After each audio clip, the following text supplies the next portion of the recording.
So this one, first of all, welcome to Yoga Disability and Transformation.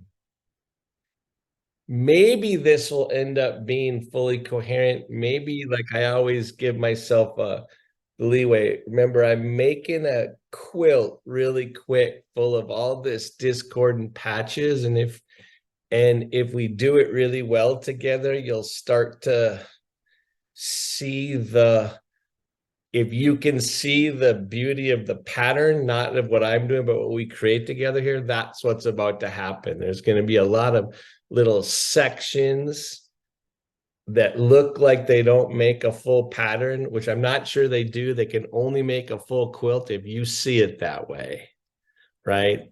So this is like taking a walk together, right? Because I've got this one, this one's a little bit, the distinction in the title, it's a strange paradox that I'm trying to get at, that can you be heard by people who cannot listen, right? And what's our relationship to that truth, that we want to be heard as a as a people that share an experience that actually goes well beyond words, right? So we want to be heard, living the experience of disability, and people want to hear us, except they can't quite listen, right? And if you just make them a better listener, or if we got better at the story, somehow everything will be okay. And so, not quite. So what I'm going to try to do is get between and through that paradox a little bit. But I want to read the description. I have it pulled up here. I'm just jumping in because the worry is when I don't quite know how this is going to go, I tend to talk even more than I should. Hold on. Oh, goodness. Where did my description go? I'll be back here in a second. Bethany or Molly, do you have the description up? Can you get it quick? And someone just a better voiceover than mine read the words of the description? Yes. One moment, please. Okay.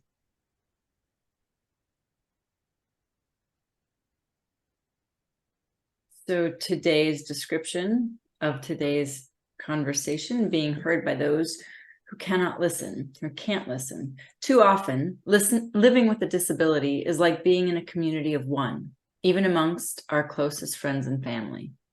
Often our loved ones are the worst listeners because they want to help so badly. This problem of not being heard only amplifies when we interact with the culture at large. And we also know yelling not only makes matters worse, but also wears us out. In this session, we share stories of epic successes and failures when attempting to make ourselves truly heard by people who cannot easily listen. Our shared yoga practice focuses on realizing the body's grounding space so we do not lose our minds in this communication abyss. All right. Again, I'm not sure who wrote that description. Apparently, it's me. Okay. So I want to acknowledge first off a sensation that I know at the very heart of our expanding adaptive yoga community is shared. And that is that sensation of, on some level, no matter what we seem to do or say or how we live our lives, right? There's a sensation of loneliness, of not quite being heard. So why I want to put this out front is I want us to just sit for a second and let that be true. Because sometimes I get not only the world, but myself, I think if I could just say this better, if I could just tell the story better, that somehow something would transform and change, right? And that, while that's the side of living that I go for, there's a level at which that's not really possible. So I want to sit for a second, right? And allow that you're doing a good job trying to live your life and explain to people what's going on. And they're actually trying to listen. And there's that other place, right? So let's just sit for a second and ground. And I don't want you to like go just stick your face into the loneliness problem, right? But remember, it's what's unspeakable that actually connects us. And we have our version of that in this group. It's funny, as we in a second get quiet, if I can ever get quiet. People always, I hear people last few years, well, the pandemic increased isolation and loneliness and all this stuff. And absolutely it did. But I don't know about you. There's a part of me that lives with disability that I was lonely before the pandemic, and I'll be lonely after the pandemic too, if I'm really honest, right? And so yes, maybe it maybe expose a little bit and put more light on it, the feeling of isolation. But there's a level, and that's the level that I think that Team Adaptables, if you don't know Team Adaptables, we want to tell you about it, we want you to join, we want you to join our circle group, all these things, right? But like in a way, our whole attempt in the rebooting of Mind Body Solutions completely online is to create a group that doesn't just support the unspeakable part of living with a disability, the part that goes beyond words, but actually acknowledges it to transform it, right? Which is different than just supporting it. And as you know, one of the goals of our group is to acknowledge this level of shared unspeakable experience without just bitching about it, accepting it as a given. And part of this is that even among your closest people doesn't quite get across, right? So sit and ground your feet. And the part of you that aches to be met, and this is a human part of the existential condition too, but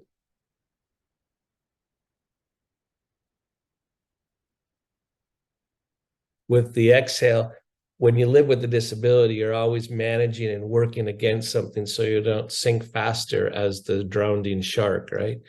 You're always trying to keep up. But so just for a second, you're trying to show everyone you're okay and you got this and all that stuff. All that stuff that we all know on this call, right? We already know it.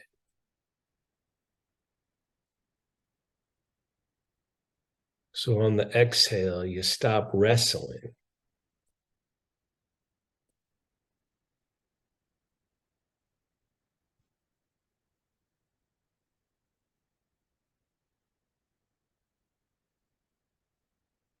Hopefully you're already applying some of your own things you've learned in our yoga classes. Well, maybe the sensation of grounding here helps. Sensation of space, not just mental defeat. You're in an unwinnable task. That's okay. That's a human problem, right? And you stop wrestling here for a second. And you take up space. It's funny, you have to acknowledge your own space.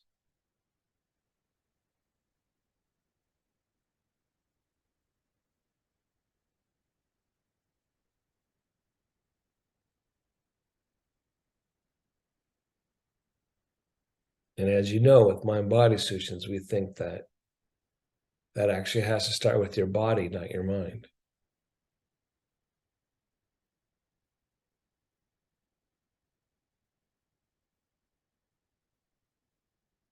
Your body's actually got this.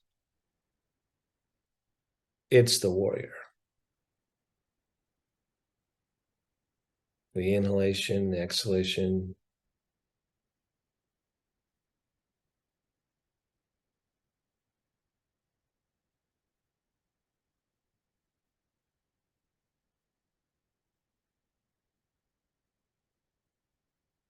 Get bigger in space. Expand your boundary. Down with your sitting bones. Extend from your inner groin down to your inner knee, your inner heel. Extend out to the top of your head while descending the shoulder blades slightly. Broaden across the collarbones. Expand the space between your back rib, between your shoulder blades. Take up space.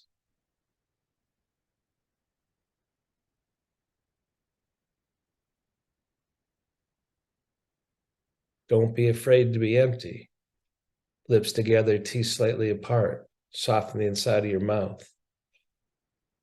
Let your head be empty. Connect the spaces between your ears. Lift your chest.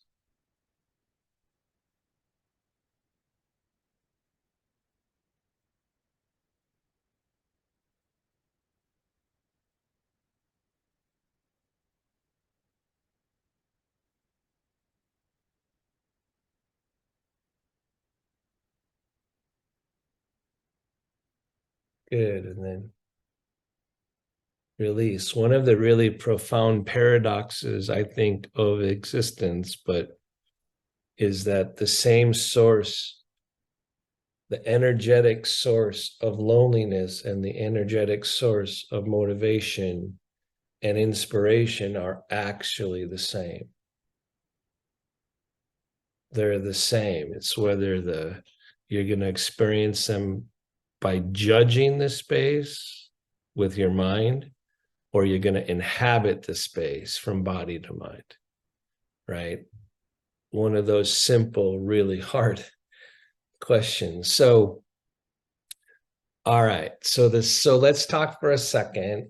Does anyone want to throw out either in the chat or one word phrase, 2 word phrases, or want to say something quick about, I want to explore what the sensation of loneliness feels like in your body.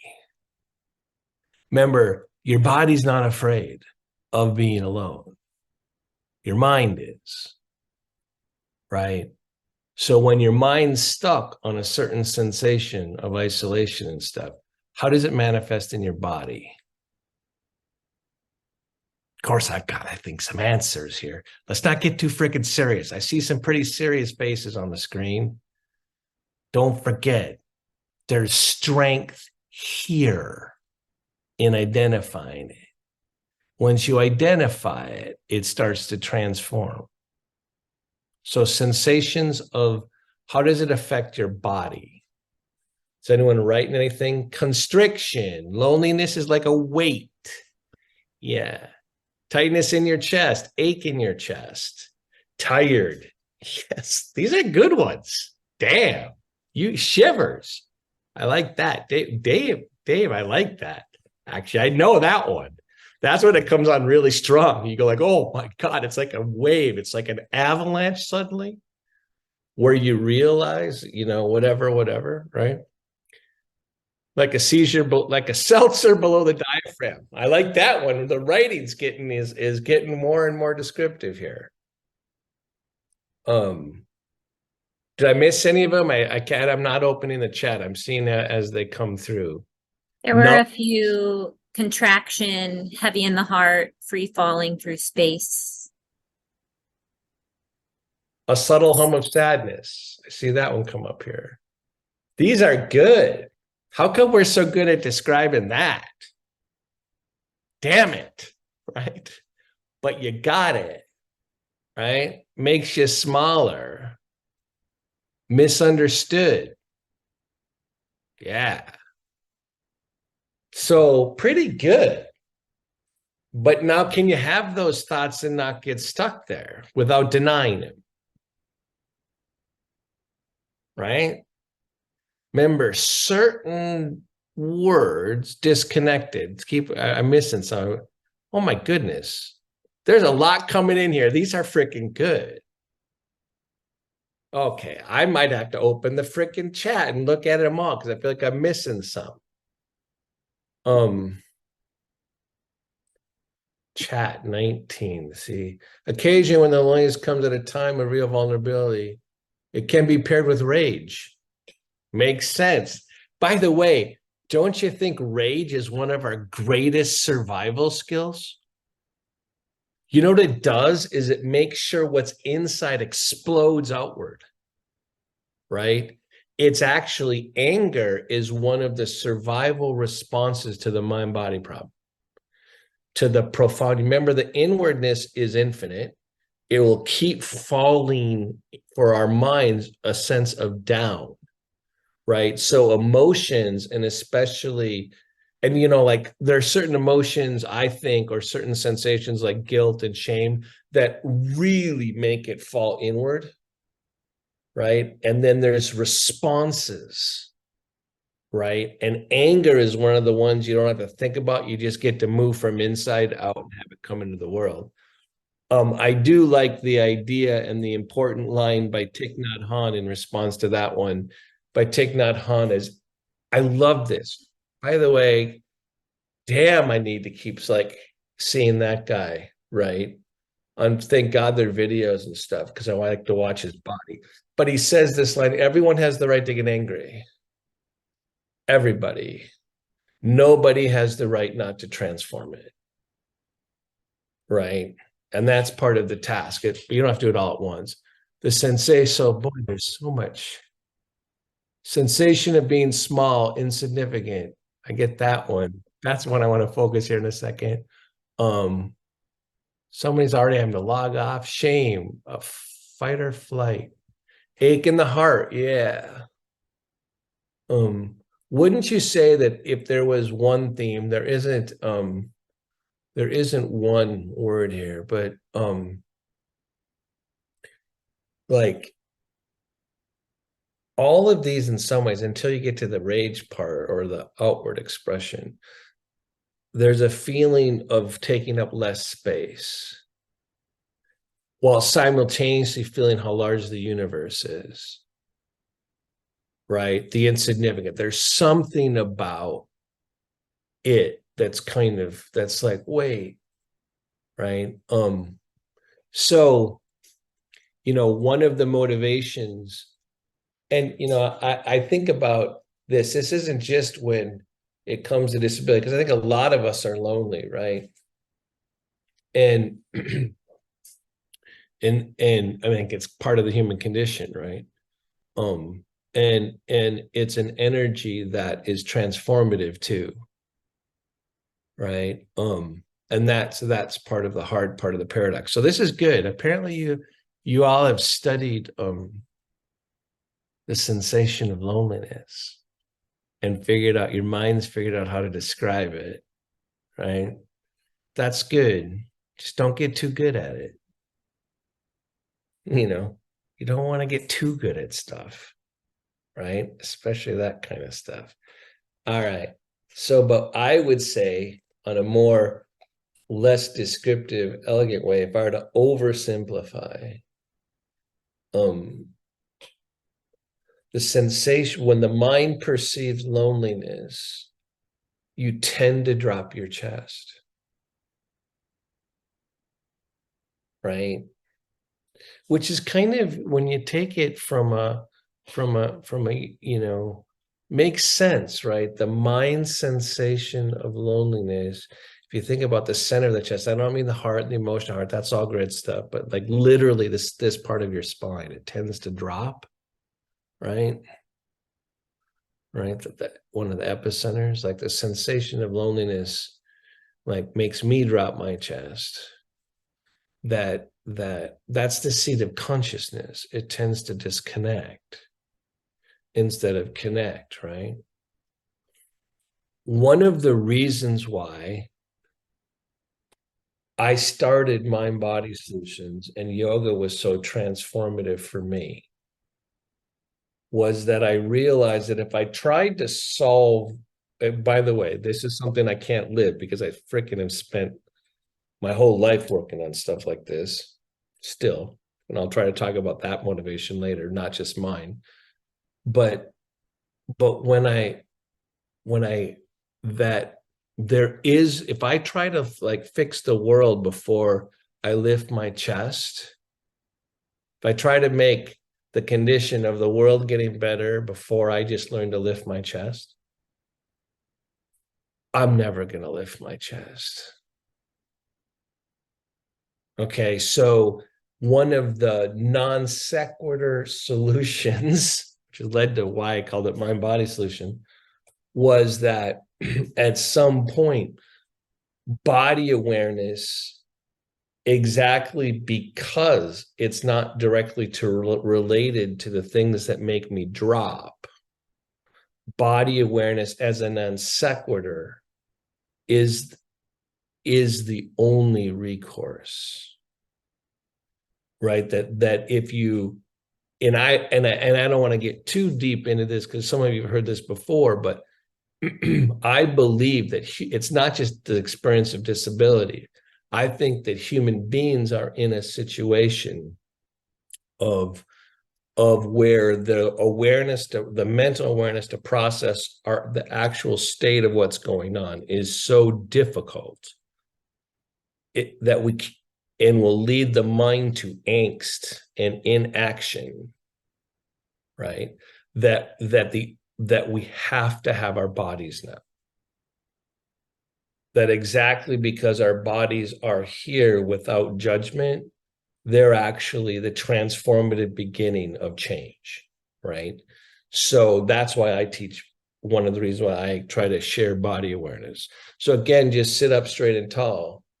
And in some ways, although the mind's going to be stuck on your beautiful descriptions of loneliness, right? But if we think about it as disconnect, that somehow when you're lonely, you feel disconnected, that I'm not going to solve it here in my head. But if I just all of a sudden let the center of my chest, the seat of consciousness, rise a little bit, something does change. That there's a transformative injection. While everything remains true, there's a transformative infusion. If regardless of any of it, I still lift my chest. So just lift for a second and then drop for a second. I try to show this all the time. This is like when I'm worried I'm getting too complicated, I remember the very beginning of why I do what I do.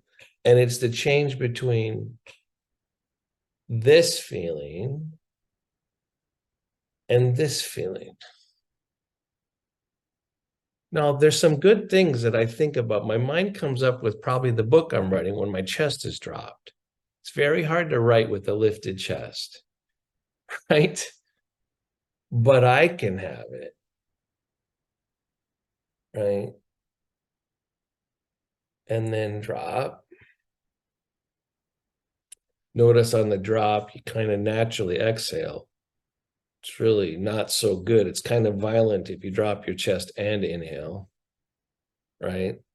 So the transformation, the inhalation, the expansion. Now, if I were to try to show this or teach this fundamentally to my brother, for example, that the transformative act, that this can actually change the world. And actually, most people I've ever tried to share this to that haven't had as much loss and difficulty as we have, right? That their adults are cynical that such a simple act could be transformative.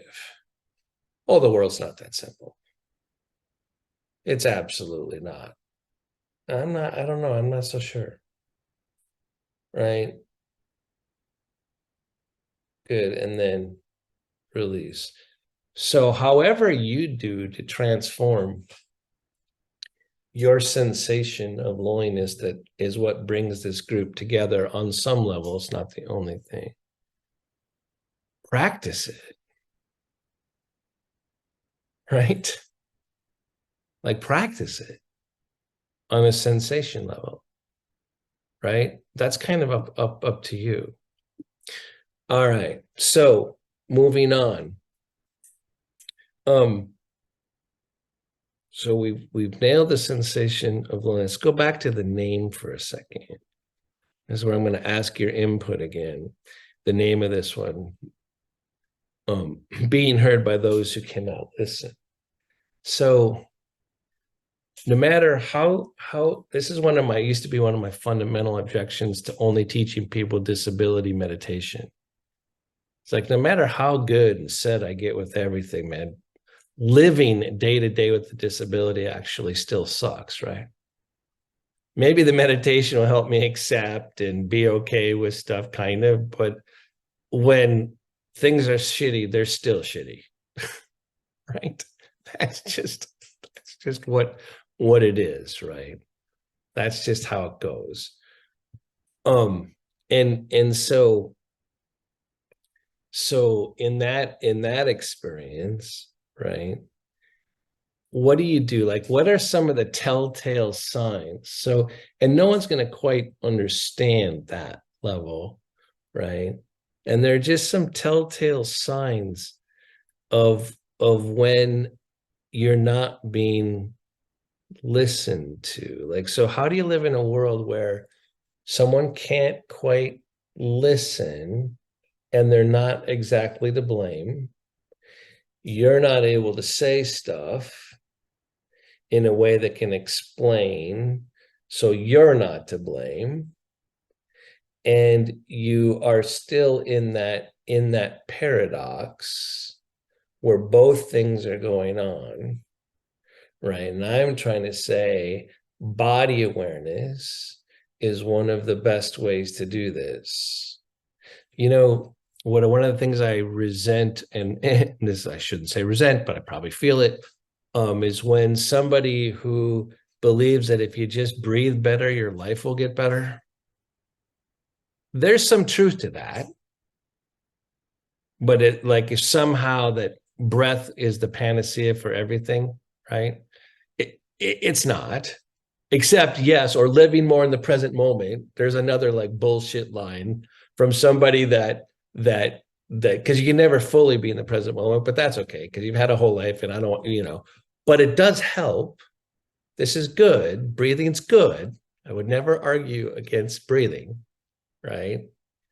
Your problems aren't going to get better when you hold your breath. What I love about our human mechanism is when little kids can get so mad, hold their breath until they pass out, right? Eventually the unconscious system will make them breathe again, right? So like, you think you have control there, but you don't really. The body actually is still going to deliver you back to life, right? You're going to go back to breathing, right? So we can object by holding our breath, but it doesn't really work. So it's smart, right? Breathing's smart, right? So if there's empty space in the room around you, and there's an energy source in the empty space, how are you going to touch that space? Right? Lift your chest again.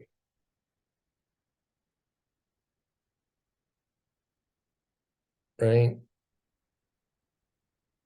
So remember, prana doesn't have to be breathing. It's one of the things I can never get across to people very well. I've tried.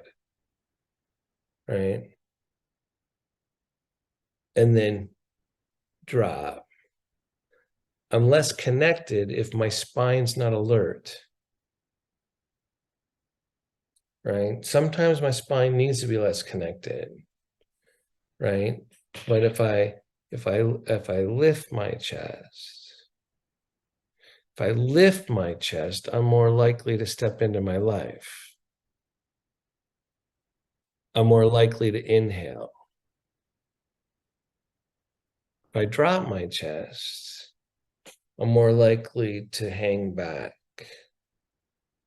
right? And not step forward in my life. And it's not quite that simple, but it's pretty close. All right. So the idea that how do you live in a world where it's not just that you can't always be heard, and the experience of disability is not always going to be able to be heard, right? Because they can't listen. That's part of it, right? It's worse than that, and it's shared by everybody, is that it's not clear. There's a profound disempowerment to know that you could never really be heard, right? And that's part of the condition. But if for the people on the call that don't live with an overt disability, maybe, right? And I've thought about this is gonna be a little, don't let this be too dark. But we're all, I mean, have you noticed that no matter what you and I do, we can work our whole life, which I'm going to choose to do for a variety of causes. But no matter what, in our lifetime, we're probably not really going to be able to undo a couple of things. No matter what we say and what we do, the disempowerment is here, it's real. We're not going to be able to stop a precipitous destruction of the earth. It's going to take longer time than that. We're also not going to be able to quickly change that this world's fundamentally unjust. Right? So the disempowerment for people that don't, like, we are all we're criminals, we're complicit in a destructive force just by being a human being, right? And we're complicit in that, right? And yet I'm going to be working to change it. I may not ever be able to see any change. There may never be any change, but we get to choose what we're going to choose. And what I find is if I confront my lack of ability to solve this through communication, if I don't do something, I get more angry. So I need to reconnect back. So sit up straight and tall again. So it's not just the act of lifting your chest. Be more aware of the space behind you. Soften your jaw on the inside of the mouth so you get inwardly quiet as the source of action, future action. So I don't know about you. I've done some things in my life that I don't feel very good about. I've had moments that I haven't been perfect, right? Right? I can't quite reconcile them right now, but I can let them in through my back body while I'm lifting my front body. I can know that my actions may not ever bring about a change.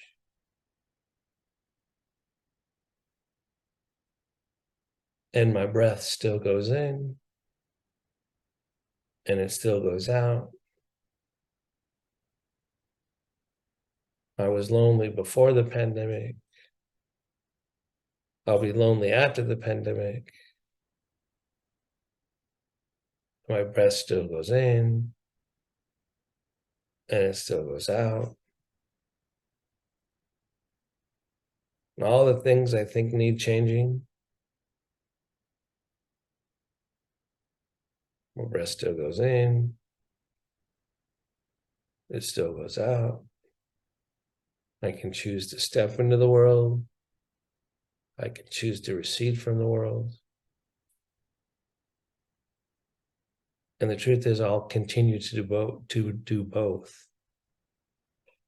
I'll both move towards the world on days I want to, move away from the world on days I need to, and my breath goes in, and my breath goes out. The question is, do I choose to take up space? Do I choose to lean into some things? Good. So what are some telltale signs that people around you aren't listening to you? Or you're not being heard? Let me tell you a couple. So like in my family, so we're trying to like, well, here are a couple signs. I don't want to get us down. These could be rabbit holes of bitch sessions, and then we could all add to them, right? So you can add to them a little bit, but like, how about this one where you're trying to say to your family or whoever it is, friends and family, you want them to understand your situation, and they just say, well, tell me what I can do to make it better. Okay. It's exactly what you kind of want to hear, but it means that they're not actually listening, or they can't hear what you're saying. Because, oh yeah, no, for one, you're asking me to solve the problem, right? The unsolvable problem, you're asking me to solve it. So you just asked me to like do some. Two, I can't ever quite exactly say what it is that'll make the world better, right? It's a telltale sign that they're not actually listening to what you're saying. Or the hope, like another one. Well, because we're thinking about trying to make our family cabin slightly more accessible, and as if somehow, if the cabin's more easily accessible, but my enjoyment level will go up and be solved at the cabin, right? And whether I can wheel around and get around all the places, there's still going to be a zillion places I can't get to. There's just a whole bunch in my life that I'm still accepting, right? And that's, you can, so like, one of the worries I have for the civil rights of disability movement is, so the whole culture gets more curb cuts and more and is more and more accessible, it kind of doesn't change like 2/3 of what the real issue is. And then they want to ask me how to make it more accessible, right? Not just my family, but the whole world, right? Or that if I can figure out how to make people, here's another telltale sign of that you're in the disempowered place, is that when you try to communicate the experience of disability and you end up having to do it in a way that makes other people feel bad, as if shame or guilt is going to change people and change the problem. So when we're getting forced in by what I would call the master gaze into a civil rights movement or a social justice movement, we're already in a place where we're not getting listened to, right? And that's part of why I'm hoping we all explore our stories better together.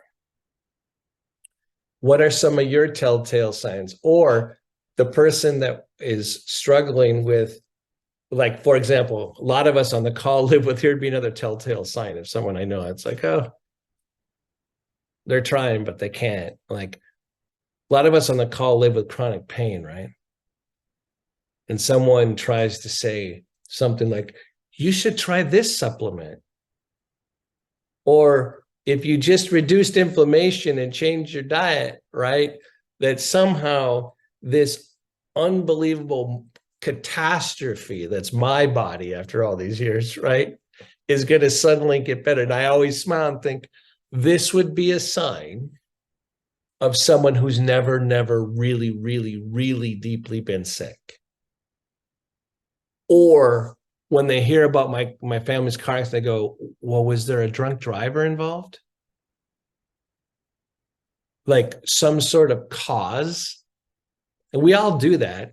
Well, did this really happen? Or what? I do this all the time when I hear about a catastrophic accident. There must have been a cause here,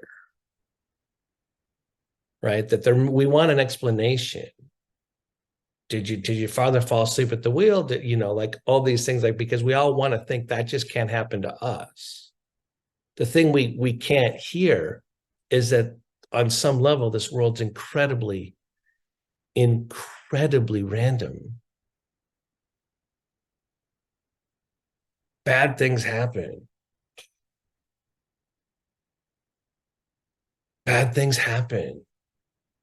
Diseases happen. Right?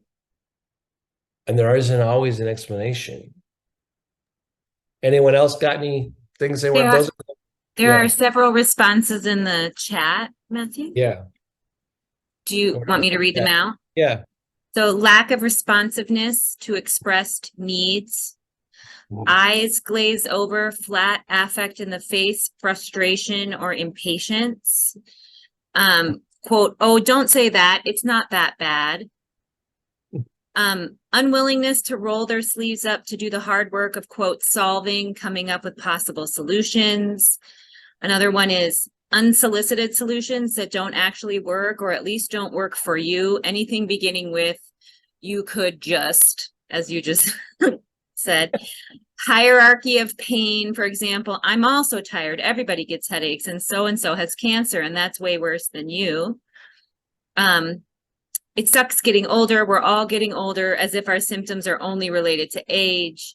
And then unwillingness of believing you when you say the medical system is crap. So my God, you're all good at describing this stuff. Holy hell. Easier to be angry, fight and hold. Okay, that's get that one too. Yeah, does anyone, one of the places where I think that I'm from the old country, whatever that means, meaning that I'm so used to being oppressed by like medical supply companies that I'm still willing to not just try to treat them like an angry consumer, because at the end of the day, if I don't get my wheelchair fixed, I'm worse off than if I have to absorb a whole bunch of stuff. Right? So like there'd be another one dealing with in the medical model. I mean, these are really good, right? What does anyone want to share some wisdom about what you do in response to all these things you're so damn good at describing? Because this is good. Matthew, Yeah. this is Samantha. Yeah. One of the things that I think about as part of this conversation is that we're talking about being heard. And I have, in my own experience with this, found that I didn't realize how bad I was at saying what I needed to say or asking for what I needed from the people around me. So I was assuming that they were going to either know or could see just by watching me, or I don't know. I made a lot of assumptions just like they did. And I do think in order to be heard, we have to speak up. And I'm not sure we're always Speak very what? good You at cut out right there. Speak what? Okay. Speak up. Yeah. Yeah. And I have had times when friends have things have happened, and I've had friends actually be angry at me for not speaking up. And so I do feel also that there's something on me that I have an obligation to myself in order to be heard, to be more, to really, and this is something I get out of our time together, our yoga together, is, but all the centering and the connecting to the world and the feeling of the body and these sort of mind-body solutions help me understand my own experience better, so that I can be more articulate in sharing that with other people. And then I can respond when, to this sort of sidebar chat that we have about all the ways people don't engage with us, like even when we do say it, and that's like a whole thing unto itself for sure. But my first response is, have I not been heard because I have not been clear in what my expectation is or my experience?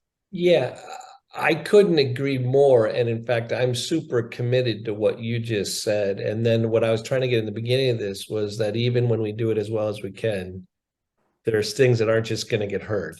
And that's part of the paradox underneath it. And at the same time, when I'm trying to help all of us and want to help each other to help each other, help the lion tell the story, part of my belief is if we get better at telling our stories, just the truth of our stories, and we have to make it a little bit entertaining, right? I mean, like you have to make it kind of interesting and let there be some laugh and some paradox and some stuff that are storytelling techniques.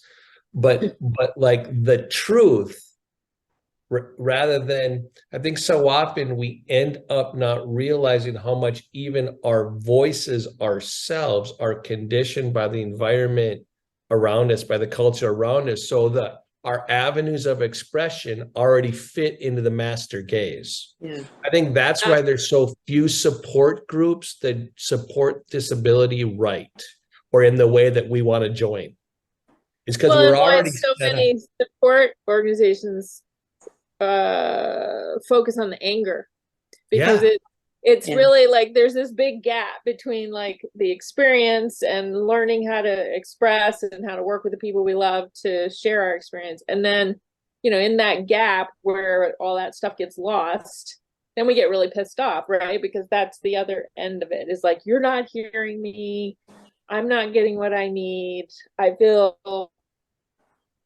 shamed, invisible, any number of the words that people come up with today.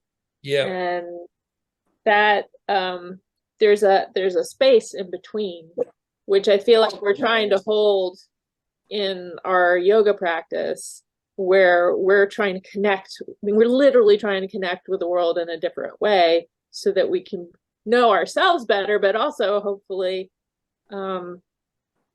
teach other people around us. And that, I think, is, we just wrote for a big grant from Lululemon for $50,000. We need to go on to some of the hands are raised. But like, that's exactly what I'm trying to get across in the application, is that what we're trying to do as a group here, you all on the call, and we got to figure out how to get contagious about it, because we're not going to be able to get support if we can't figure out how to help this to grow. Is trying to get across them how profoundly unique what it is that we're trying to do, because they see us as just a support group along the master gazes of support group, right? As like the stuff, and like, oh, we're just being nice to each other and supporting it, like from person to person. We're just a nice little group taking care of each other. It's like, no, actually, we're trying to do something profoundly innovative here. And getting that story out has been an interesting task for us this last month that we just wrote for this.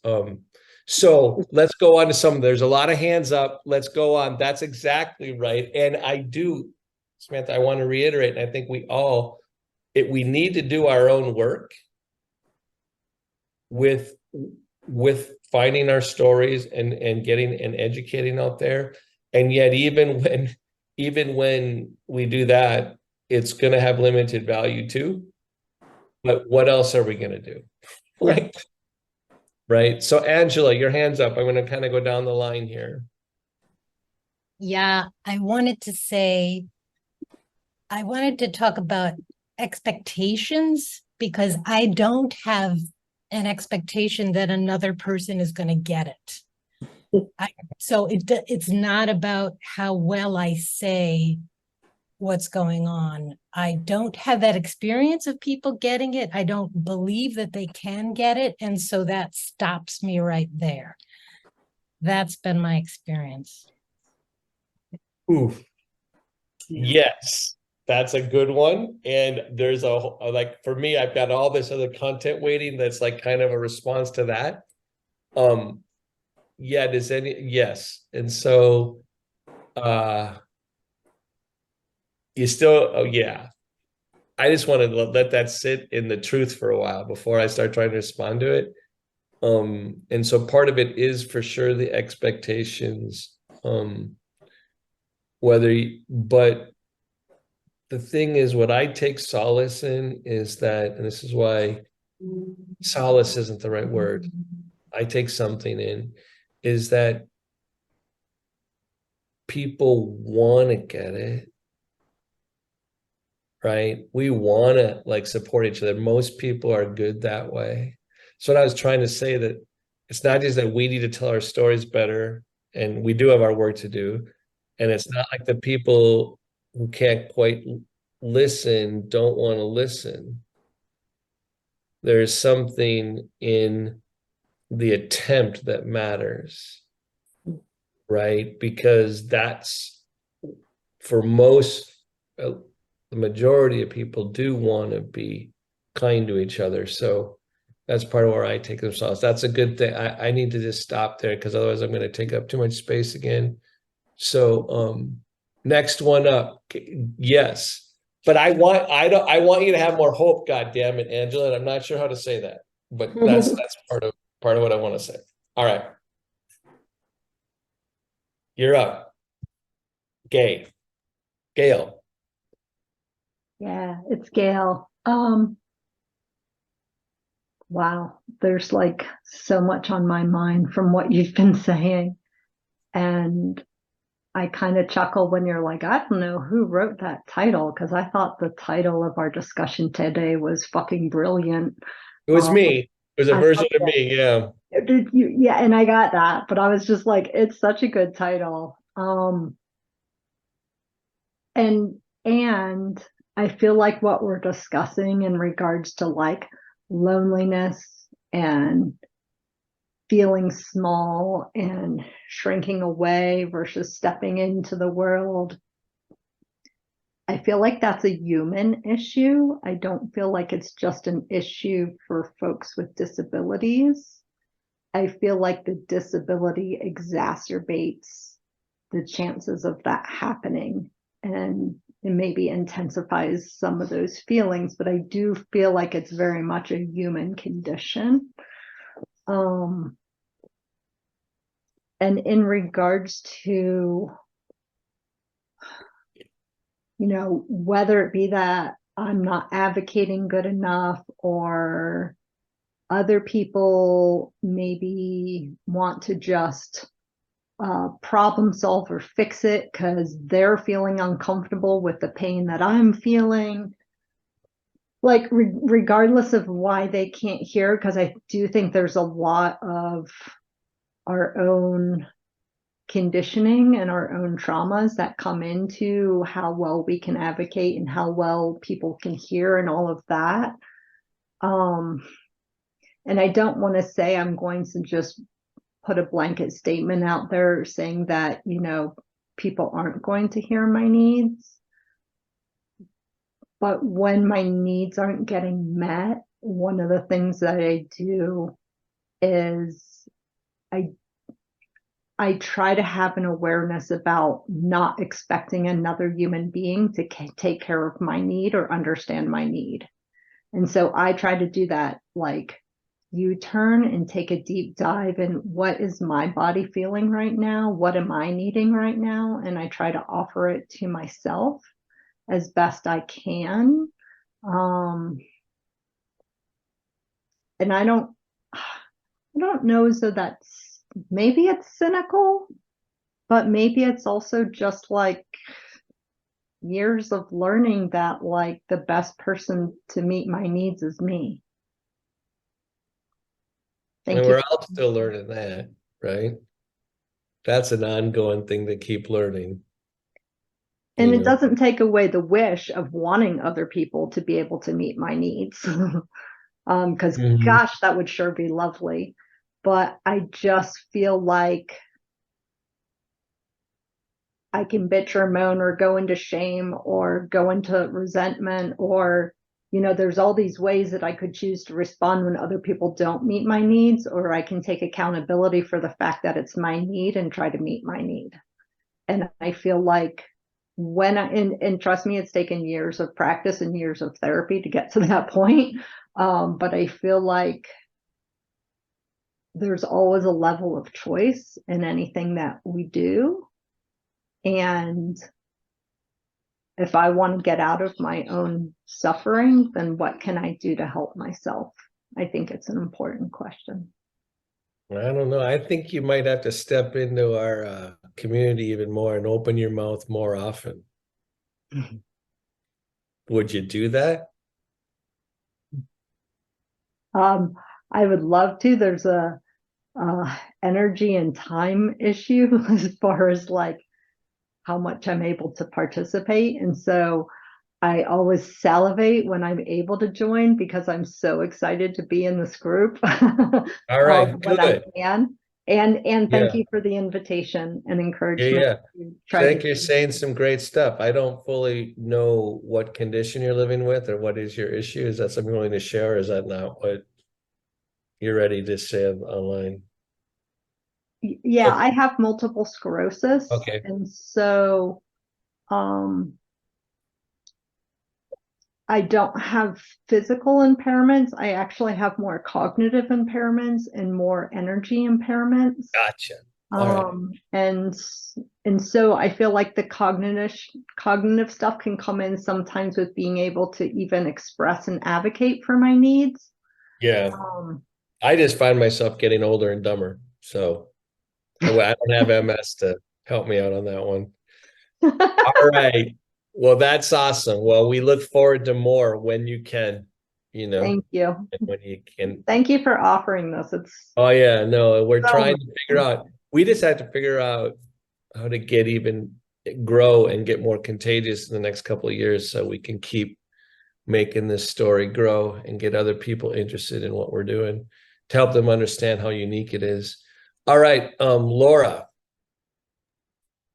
Yeah, it's kind of away from what Gail was saying there, but um yeah, I think one of the things that really frustrates me and what it's like I feel where the listening doesn't happen is that, like, I don't know, there's this idea that sometimes as a disabled person, I can't feel the same things that you can feel, like the norm, or I can't experience what you're experiencing.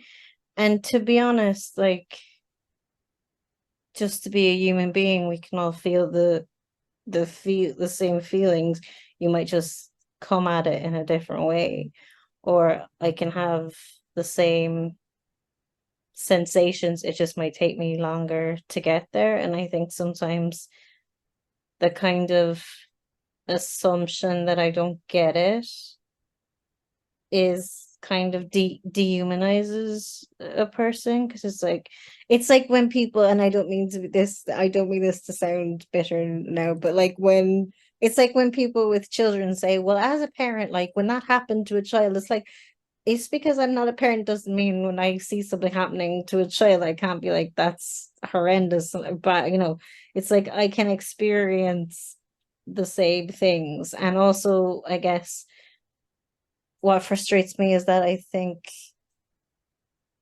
people who fall into the norm have this assumption that assimilating is what's going to make you happy or make everything okay. Like, the more similar to you I can be is what will make me feel better in my body. And it's like, no, if I could just hang out where I am, like, I know how to be in this body. I'm pretty good at it. And if I didn't expend so much energy trying to make everyone else comfortable, or like make it seem similar to their experience so that it doesn't other me, if that makes sense.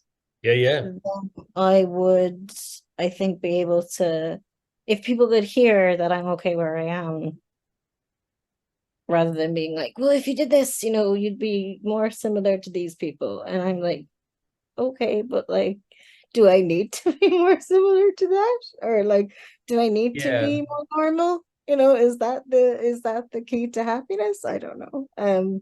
Yeah, so I don't know. Yeah, it's just, I guess I feel like a kind of a wall goes up when people are like, I don't know, like being different makes you other, and that can make me at least feel isolated, because I'm like, Yeah. And yeah, I really agree with, again, the descriptions all of you are giving are right on. And the assumption that we would want to be completely assimilated, or that we can't feel things, or that they're afraid to talk about things because they're afraid that we'll be sensitive all the time. Like, all this stuff, right, is all part of the communication abyss that I was trying to talk about. And part of what I think also, and I like what you were saying, how to be in the body you have and stuff, is that I think that so much of the message we get culturally, and I was trying to write this in part of the grant I was writing, was that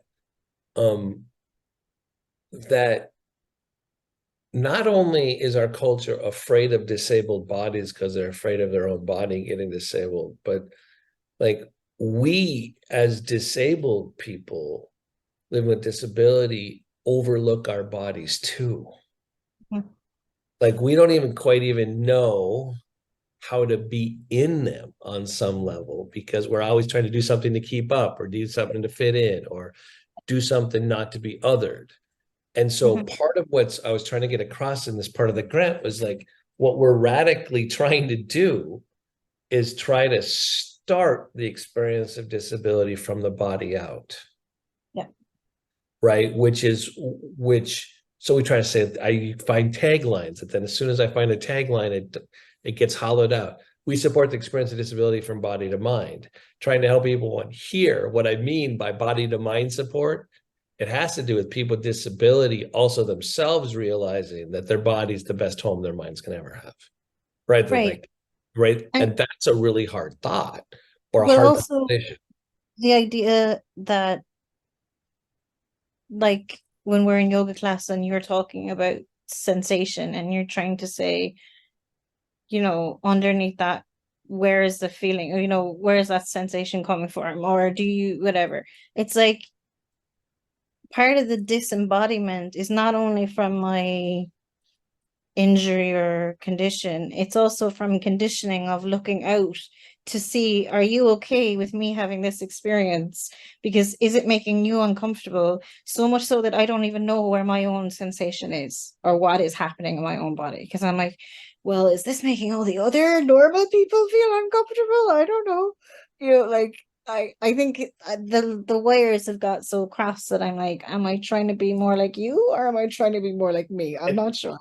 And that's, the really painful, and Amanda, you're up next, but like, so the real painful thing to acknowledge is that on some level, if I look to the culture to help me live in the body I have or to live with the experience of disability, my thoughts aren't even my own. Right. Right. So that's But when you're young and you look at your parent, you're like wanting them to be like, is this okay? Like you do need some like thing from totally, outside, you know what I you mean? totally And do. that's so You need then, and that, I mean, one of the hardest things for everyone to acknowledge is that your thoughts really aren't your own. Because once they're thought, you know what I mean? And so you do need that validation, to even know. That's why we get better at this as we age, right? yeah. Is because you finally have had the affirmation and then you actually know, but wait, we missed something here. And I know that I got a different relationship to exactly what I'm being told to think. Right. Um, I think that we don't, as a community, without really knowing it, we've talked about this too much in general. But I think it's really important is that we try to help other people feel better about the experience of disability by trying to show them that we've overcome it, that we're okay with it, right? And that's how we help them stay asleep, right? And I think there's some great words of it, inspirational porn, and there are all these things, the way it's used by our culture to go, oh my God, you're so great. No, I'm not so fucking great. I'm actually just getting I just did a miraculous catch. I couldn't reach something. There's no one around and someone was watching from a distance, but it was on the top shelf of the grocery store. And I did this I got this other longer thing to stick out and I knocked it off the top shelf and I caught it with my other hand. And then because I was like being who I am, I just did the hook shot and threw it into the basket. So I did this like boom, boom, boom, and it landed right in the box. And the person was like, and I did that totally for myself, right? Like that was just me making a game out of a ridiculous situation, right?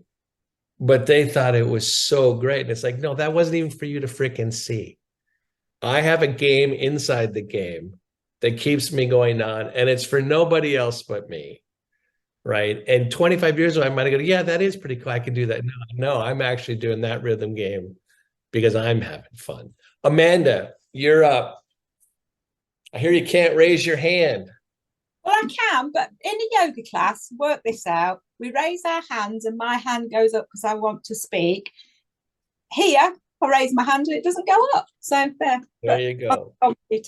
I think going back to sort of like when people don't hear us and we know that they're not really listening, one of the things that I've found useful in the last couple of weeks is framing it up, sort of like telling them that I've got something I want to say and I might find it difficult to explain. And I have started to say this as well, and I might even cry because I find it hard to say.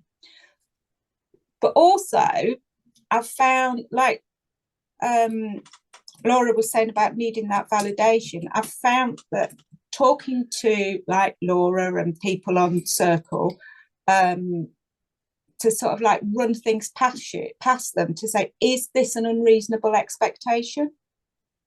And if it isn't unreasonable, what I'm expecting, I would just stand my ground, not nastily. And my latest one is like, oh, I know it's not your fault, it's the system, and all that, you know, make them feel a little bit better. We shouldn't have to, but it works a little bit. For sure. And part of that, by saying you might cry or whatever, I mean, and letting them know, you get them as a different listener, like that's part of the invitation. Part of what Gail was saying before is that it's part of the human condition, right? So when we try to say things like disability is universal, it's coming to everybody, right? Like we're not trying to scare them. We're trying to say what's true, or to help them realize that we all have hard lives. And so if somebody tries to relate to experience we're saying by saying, well, that just comes with getting older. I've been hearing that a lot lately, right? That like what you're going through is just what happens with age. And so they try to like, and that is the way that they can intuitively get as their bodies are changing, you know, like that's kind of their, you know, intuitive springboard, but they don't mean to necessarily say take away from your experience. But like, so it's interesting because whatever the invitation is when you go to say things, and I say invitation as Kevin Kling so profoundly said to me, you know, compassion has a shelf life, right? But letting someone recognize themselves in your story is timeless. And that's also what you're learning to do. Yeah, what I tend to do is, like you were saying earlier, is ground and raise my chest. But something that I've noticed that I do is I put my hands down the side of my legs in between the support on my wheelchair, and that kind of makes my knees go together and it makes me feel so much more confident. And then the other thing that I've got that I've started. My God, she might be listening in class. I am, I know. Cool. Yeah. Don't tell anybody. But I've kind of said, because I'm going through something where people expect me to accept something that to me is not acceptable. And I say, well, I'm sorry, other disabled people might be able to accept this, but I can't. And I said, and would you? And mostly they'll go, no. Can you give an example of it?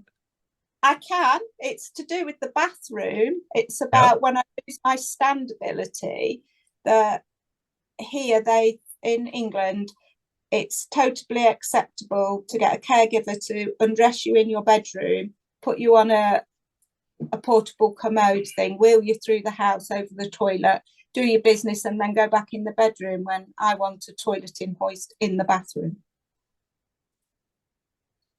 Which there you can go. There you go. Doesn't get more literal than that. I like it. And I just say, would you like your bum on show? What happens if you've got somebody around? You know, so I have got friends that visit that might not want to see me bum. They might do, but you know, they might not. I wonder who does. I'm very hard trying not to say something inappropriate. So no, please don't be recorded. Bethany will be going like, let's move on now. All right. Yeah. All right. So yes, to all of that. Does anyone else before I feel like I should teach a little bit of yoga again. I do have a couple more things to say. Does anyone want to weigh in here quick before I pivot? Or anything? I'm out, what do? I find this group is getting more and more articulate. right? So I don't know. Help us think about what the next steps of this articulateness is, right? But that'd be coming to team adaptables, right? And helping us trying to figure out the way forward, or joining the circle, for God's sakes. If you're not in the circle, please join the circle. So Audrey, you're gonna have to go. Matt, Barbara had her hand up. I didn't see that. Barbara, have your hand up. We want your hand up.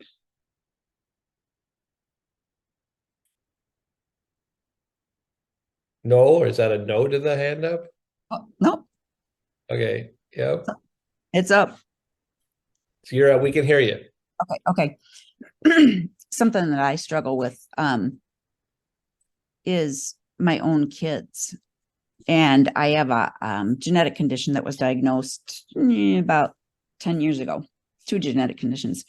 And 2 out of my 3 kids have these conditions, and they're in denial about it. And I think that both they and I really struggle with the fact that I am probably 10 or 20% of who I was 10 years ago.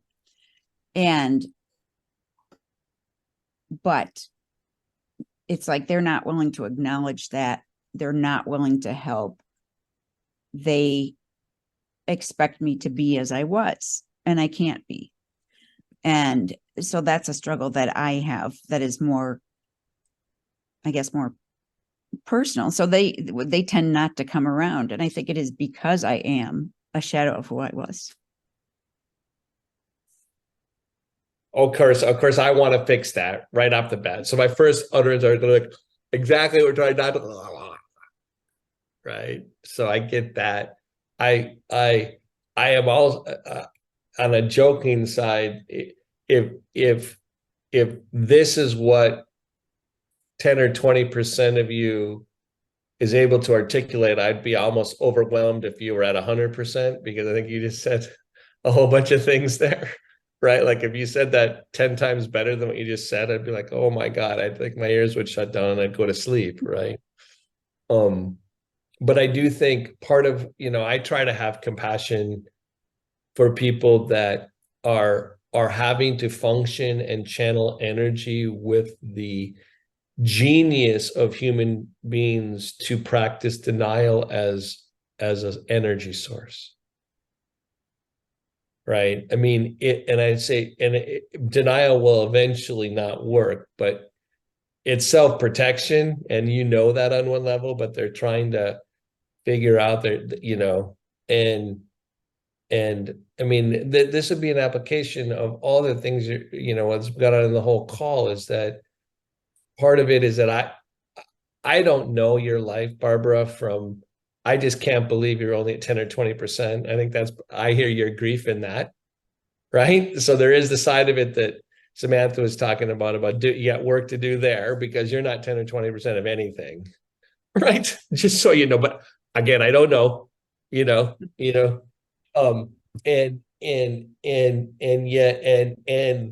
is a perfect example of how they on one level want to help, but they can't listen, that you're not being heard and they can't listen. It's a perfect example of this, and it's their own self-protection, which is a part of what our culture wants to see us as inspirational sometimes, or as pathetic on the other hand, an object of sympathy, exactly because they're practicing a level of denial, right, which is really essential for them, they think, to go forward. So you've got this situation where we're all in a dynamic that we don't know what to do with, including your kids. So I just really, as a parent too, and now I'm, or as an older person in relationship to younger people, I get what they're trying to do. They do have to get it at their own pace, and so all these things. Well, one thing I would say, within the circle and within this group, you will pick up nuggets and wisdom about how to interact, because a lot of the people in different versions have different versions of the same story, right? And you'll hear over time their insights on how to do it and things to try. And, because we're all in this kind of communication abyss. Anyone else? This is great. Again, that'd be another voice. Keep stepping forward, Barbara. Talk more about the circle. Thank you. Yeah. Anyone else? Talk more We've about got the circle. Pat, or talk about the circle, but who wants to? Pat, no, the circle is a social media. Bethany, 5 seconds on the circle. 11. I was just about to add some things into the chat. So I'll write a couple things up into the chat and include an invitation link. So just look there, and Matt, you can carry on. It's a place where it's an online kind of like a private Facebook group, but you have to join the app, the circle, and people are weighing in, and there's some champions of the circle that are online. We need more people to champion the circle, right? And join. So, it's like an after hours place to continue conversations and to organize without it having to go through Mind Body Solutions directly. Pat, you had your hand up? Well, all of this resonates. It's sort of incredible. And one of the things I learned very, very early on from my parents is to pretend that everything's okay, and so I learned that very, very well. A lot of private suffering, a lot of private loneliness, and very few people. I tried to talk to my mother, I remember, but she sort of shut me down. She was very uncomfortable with it, and then would say, well, I'll give you some money and you can buy a new dress or something like that. So I learned that very well. And I found, especially with my brother's family, he has a large family, and my sister-in-law, they see me as kind of an inspiration. They see me as kind of a hero, what I've done in spite of everything. And I think there's a part of me that I'm complicit in that, because I like being sort of treated like that. I think my brother actually would respond, but my sister-in-law is kind of a Pollyanna, and she doesn't like to hear anything negative. So even if I tried to say something, I'd be shut down, I think, and he would go along with whatever she did. So I've just kind of accepted that. And it's very interesting because we're from Madison, and I had a number of really deep friendships. Most of the people were therapists. And so I could really talk about, now they didn't understand what I was going through, but they really did listen. Since I've come here, I found it very difficult to connect with people, because I was used to connecting with people on a very deep, personal kind of level that I could talk about my feelings. And here, I better not do that. And so Here within this group? No, not this group. I'm talking about, where I live.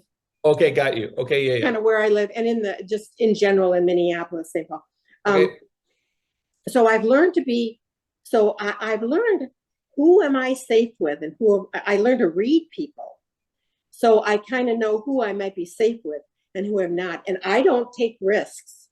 If I think it's not safe for me, I just don't do it. Mm-hmm. So what we're hearing is we really do need to take more risks, because we have some responsibility to kind of teach other people, but I'm afraid to do it. Yeah. But I think we all get to choose whether you actively be in a quote leadership role. I, in general, am hoping that more and more of us step forward and implicitly take on that role. Yeah. Sharing our stories and stuff.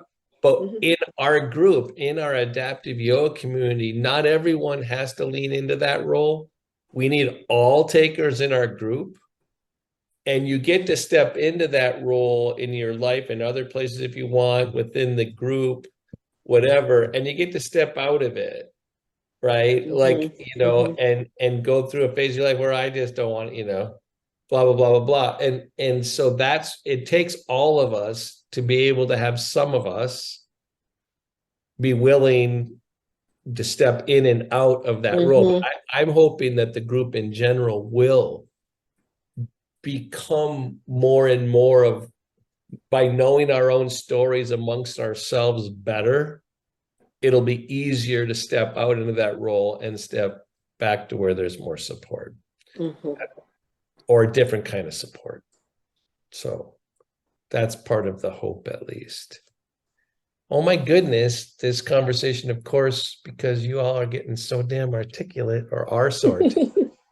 I'm not going to get to as much yoga as I thought, because I want to keep talking now.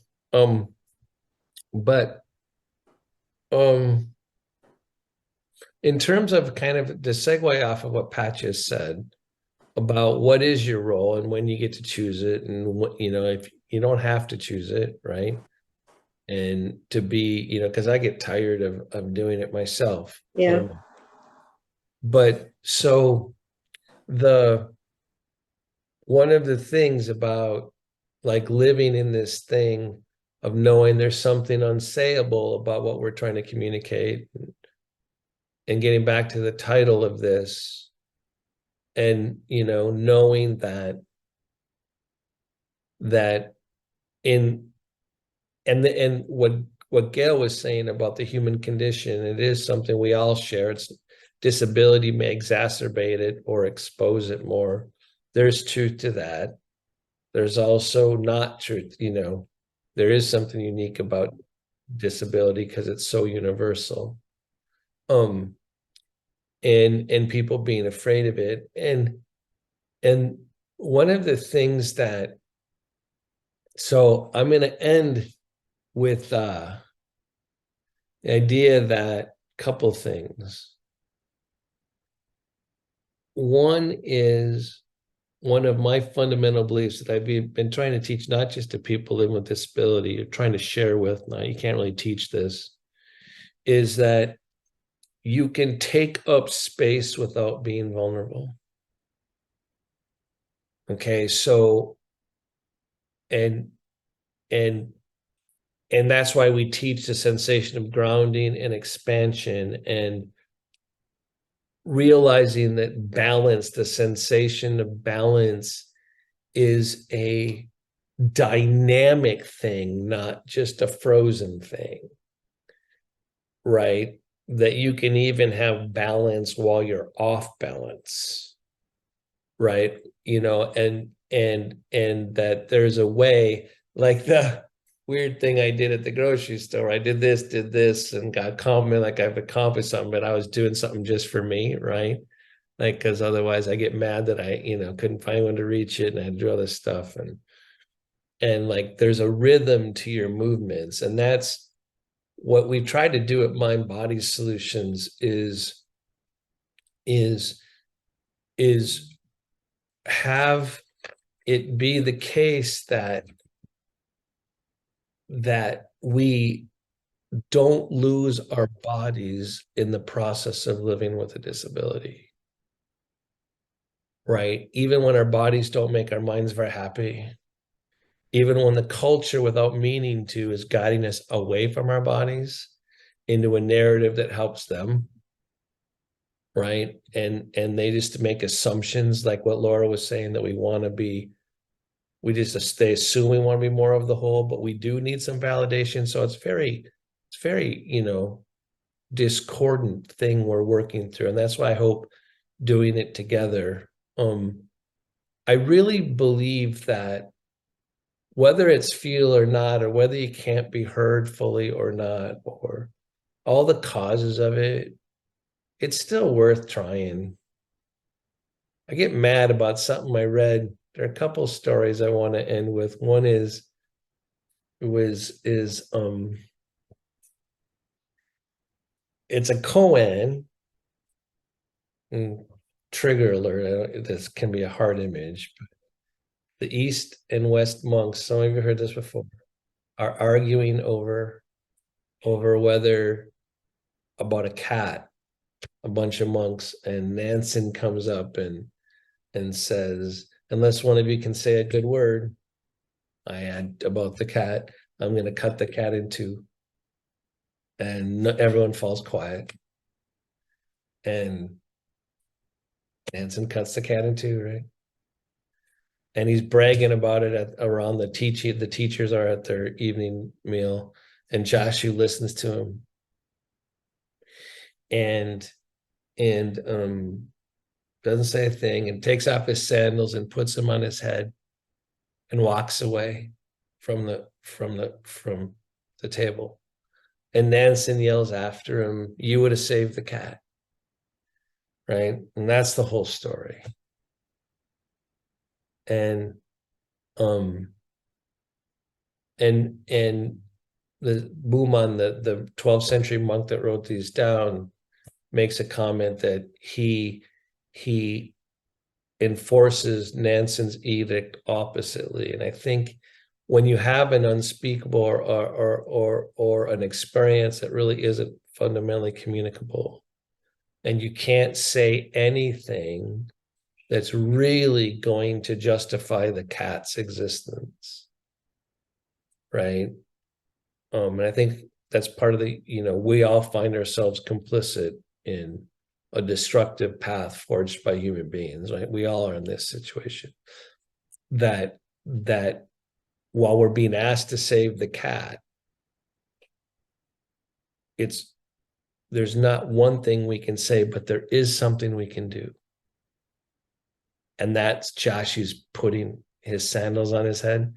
The question is, can you put your sandals on your head, not in anger, not in disgust, but because it counterbalances what's being asked, right? So when someone tries to say, explain to me the experience of disability, it's like part of me right away knows that my sandals have to go on my head, and I'm going to say whatever I'm going to say. And it's not going to necessarily have the impact. But to me, the equivalent of putting my sandals on my head with a disability is lifting my chest, is actually inhabiting my body, right? Not following everyone else's story and figuring out mind-body integration or yoga, not as a protest, not as a change agent. And at the end of the day, I connect from inside to out because I feel better. It makes me feel more alive. It makes the quality of my breath better. When I actually realize that there's an empty source in me that my mind will think is lonely and lost, but it's actually part of my strength. That's my sandals going on my head. And when I look at a world that, I think Team Adaptables and our adaptive yoga community is on the edge of doing something incredibly unique for the experience of disability if we can continue on this path, if we can grow, right? And we may not be able to grow it because what we're doing is quite subtle. But I think that it's worth it. That as we get better at this and figure out how to do this in kind of in a different way, an innovative way, that whether it's fully successful, hopefully we get this grant. But the other thing I remember, the first time I ever encountered a line in the Bhagavad Gita, chapter 2, and I've still put the book down after I encountered this line. I was in my 20s, and I was sitting in a parking lot in Pismo Beach in north of Santa Barbara, about an hour and a half, and I wasn't able to go into the place where people I was with were able to go into because it wasn't accessible. And I couldn't walk on the beach because I'm in a wheelchair, and it was kind of raining, and I decided to sit and read this book. And the line was, only the work is your privilege, right? And that's part of what I feel, not in a sad way, that I'm going to always continue to try to do what we're doing together, right? And I hope you'll join making your life better, but recognizing the task, putting our sandals on our head and choosing our bodies exactly in a way that our culture cannot understand the depth of how and why we're choosing our bodies, right? And I actually think that if they choose their bodies, their lives will get better and we might actually be less destructive. So I actually think might actually, don't say it out loud, save the cat. Right? Might take a long time. And it starts, sit up straight and tall. Allow that the space inside of you is yours.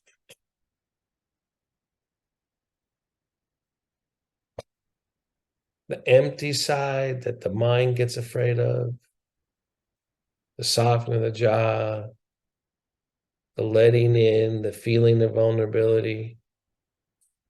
You can have that feeling of drop, and for no reason, you can also lift your chest, and both can be true at once. Your actions can be futile and hopeful. It can always be both. And I never knew that until I practiced yoga. And my body will keep breathing as long as it can. My mind will want to hold its breath, grit my teeth, right? Will my way through it.